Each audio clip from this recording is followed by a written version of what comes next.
ایک مرتبہ کا ذکر ہے کہ ایک جگہ بہت سارے پرندے اکٹھے ہوئے اور انہوں نے ایک دوسرے سے کہا کہ ہمیں ایک بادشاہ کی ضرورت ہے جو ہم میں سب سے زیادہ عقل مند ہو اور ہمیں گائیڈ کر سکے۔ ان میں سے ایک پرندہ ہدہد جو سب سے زیادہ عقل مند ہوتا ہے وہ کہتا ہے کہ میں ایک ایسے پرندے کو جانتا ہوں جو ہمارا بادشاہ بن سکتا ہے۔ اس کا نام سیمرغ ہے اور وہ کوکاف کی چوٹی پر رہتا ہے، مگر اس تک پہنچنا آسان نہیں۔ سیمرغ تک پہنچنے کے لیے ہمیں 7 بڑی ہی مشکل وادیوں سے گزرنا ہوگا۔ سب سے پہلے مشکلات کی وادی آئے گی، پھر پیار کی وادی آئے گی، پھر پہیلیوں کی وادی آئے گی، پھر دکھ کی وادی آئے گی، پھر خوشیوں کی وادی آئے گی، پھر حیرانیوں کی وادی آئے گی اور پھر آخر میں بربادی کی وادی آئے گی۔ ہمیں یہ ساری وادیاں پار کرنی ہوں گی، تب جا کر ہم سیمرغ سے مل سکیں گے۔ یہ بات سن کر بہت سے پرندے گھبرا جاتے ہیں اور ایک ایک کر کے بہانے بنانے لگ جاتے ہیں۔ کوئی کہتا ہے کہ میں نے ابھی ابھی اپنا گھونسلہ بنایا ہے۔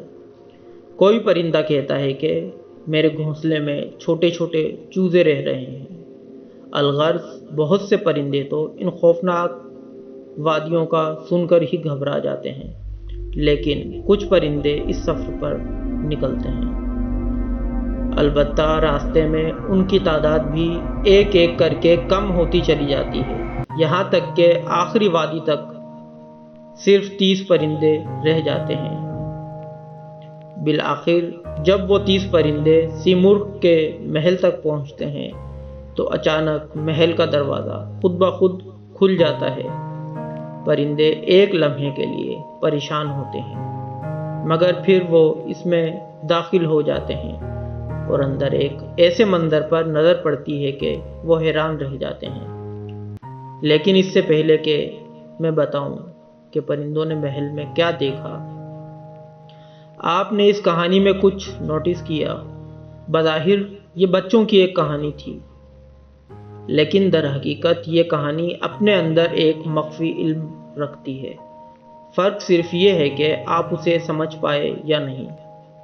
پرندے ان انسانوں کی علامات ہیں جو سچ کی تلاش میں ہیں، لیکن وہ سچ تک پہنچ نہیں پا رہے۔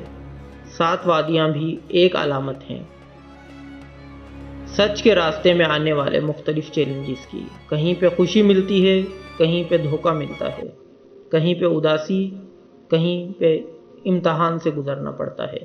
اکثر لوگ ان چیلنجز سے ہی ڈر جاتے ہیں، بالکل ویسے ہی جیسے کچھ پرندوں نے شروع میں معذرت کر لی تھی کہ ہمارے تو گھونسلے ہیں، ہمارے تو چوزے ہیں۔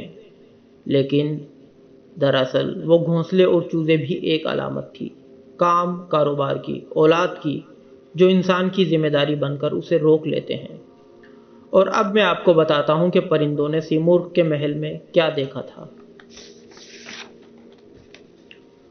جب آخر میں بچے وہ 30 پرندے سیمرغ کے محل میں داخل ہوتے ہیں تو انہیں پتہ چلتا ہے کہ دروازے کے اندر کا محل تو شیشوں اور آئینوں سے بھرا پڑا ہے اور پرندوں کو اندر صرف ایک ہی چیز نظر آ رہی ہے، اپنا عکس۔ لیکن آپ نے کچھ سمجھا کہ وہ عکس بھی ایک علامت ہے، کیونکہ سیمرغ کا لفظ بڑا دلچسپ ہے۔ سی یعنی 30 اور مرغ یعنی پرندے، یعنی وہ 30 پرندے جو سیمرغ کے محل تک پہنچے۔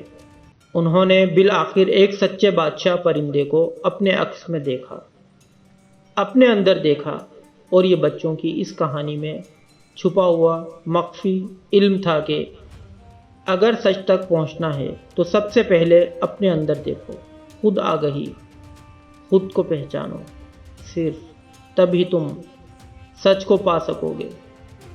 یہ کہانی 12ویں صدی میں فرید الدین عطار نے لکھی تھی۔ یہ ایک خوبصورت انداز ہے کہ کیسے ہم بظاہر سادہ سے لٹریچر میں چھپے خفیہ علوم سمجھ سکتے ہیں۔ انشاءاللہ اگلی ویڈیو میں آپ کو اور بھی کچھ زبردست مخفی علوم کے متعلق بتاؤں گا، جنہیں دیکھ کر لگے گا کہ کتنی سادہ سی باتیں ہیں، لیکن ان سادہ سی باتوں میں علم کی کئی لیئرز چھپی ہوئی ہوں گی، بس سمجھنے والا ذہن چاہیے۔ امید کرتے ہیں آپ کو یہ ویڈیو پسند آئی ہوگی۔ اگر آپ کو یہ ویڈیو پسند آئی اور آپ کو اس قسم کی ویڈیوز میں دلچسپی ہے تو ہمارا چینل سبسکرائب کریں۔ شکریہ۔